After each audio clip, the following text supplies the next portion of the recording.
Where's all my soul sisters? Let me hear your flow, sisters. Hey, sister, go, sister, soul, sister, flow, sister. აკრძალული ხილი ყოველთვის ტკბილიაო. რამდენიც არ უნდა ვაძაგოთ ღამის გასართობი, ზოგჯერ გული მაინც რაღაც ისეთისკენ მიგვიწევს. თუმცა ჩვენს აზრს ქართველი სელებრიტების ის ნაწილი არ ეთანხმება, ვისთვისაც ღამის კლუბში ეროტიკულ შოუზე დასწრება უბრალოდ განტვირთვის ერთ-ერთი საშუალებაა. გია, კლუბური ცხოვრება ზოგადად თბილისში პოპულარულია, მაგრამ ოდესაც ეს კლუბი არის სტრიპტიზ კლუბი, რაღაცა გარკვეული კომპლექსები უჩნდება, ხო ჩვენ საზოგადოებას? კომპლექსები როცა სახალხოა.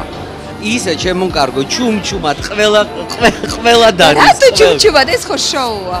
მე რა, კომპლექსი, მენტალიტეტი, მაგრამ გამოვდივართ. მე ვფიქრობ, რომ ყველა ადამიანმა განურჩევლად ერისა, სქესისა სოციალური მდგომარეობისა ყველამ უნდა ნახოს ეს სასწაული ცეცხლოვანი შოუ, იმიტომ რომ ეს არის საოცარი ესთეტიკა. მე კარგად მესმის, ადამიანმა უნდა იშრომოს და მერე უნდა დაისვენოს. მიუხედავად იმისა, რომ პურიტანული ქართული საზოგადოება გმობს გართობის ამგვარ ფორმებს, ასეთი ლამაზი ადგილები მაინც სავსეა. შვენიერი მამაკაცებით და ქალბატონებით, რომლებმაც იციან მუშაობის ფასიც და გართობის. თუ ვიღაცა მეტყვის ეხლა რომ დასასვენებლად საჯარო ბიბლიოთეკაში დადის, ჩავთვლი რომ ის მანიაკია. ჯამთელი ხალხი ჯამთელ ადგილას ერთობა. თავისი შოუებით ცნობილმა კლუბმა ძივამ 3 წლის აღსანიშნად არაერთი ქართველი ფეისი დაპატიჟა და საგანგებო პროგრამაც მოამზადა. კლუბის ცხოვრებაში ბევრი შეიცვალა. კლუბი გაძლიერდა, კლუბში არსებობს დისციპლინა, კლუბში დაიდგა სერიოზული შოუ. ჩვენ თვითონ დამწყებები ვიყავით ალბათ და გამოცდილებასთან ერთად ძალიან ბევრი რაღაცა ვისწავლეთ. რამდენადაც გასაკვირი არ უნდა იყოს, კლუბის ხშირი სტუმრები არა ძლიერი სქესის წარმომადგენლები, არამედ ქალბატონები ყოფილან. ზოგჯერ შეიძლება წავიდეს მარტო, მაგრამ ზოგჯერ მამაკაცთან ერთად, ანუ ესე არ არის, რომ არ არის საჭირო მამაკაცი საერთოდ. მე ესე არ ვფიქრობ. ამ წუთას ვარჩიე, რომ გოგონებთან ერთად მოსულიყავი. ქართულ ქალებზე სულ სხვა წარმოდგენა უცხოეთში მოღვაწე სტილისტს და საკუთარი სახელობის სილამაზის სალონის მფლობელს, ჯორჯ როვალს აქვს. ის დრო არის, რომ ამოვიდეს ქართველი ქალები ორმოდან ამოვიდეს. საქართველოს ქალმა უკვე სახე დაკარგა. როვალსი აშკარად ჩამორჩა ცხოვრებას და არც იცის რამდენად წინ წაიწიეს თავის ემანსიპაციაში ქართველმა ქალებმა.